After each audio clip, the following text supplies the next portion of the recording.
en el área también Lautaro de León. Va el Celta por el primero, 4,5. El córner con zurda, primer palo, ¡gol! ¡Gol!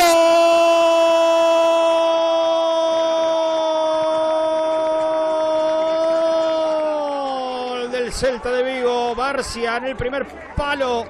Vemos la repetición. El córner desde la derecha.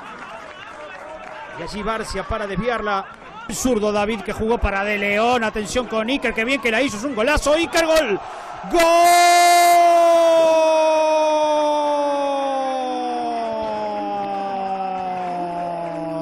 Del Celta de Vigo. Iker Losada. Qué bien que la hizo. Qué bien la controló. Dibujó.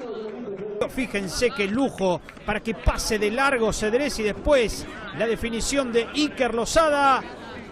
Gana el Celta de Vigo.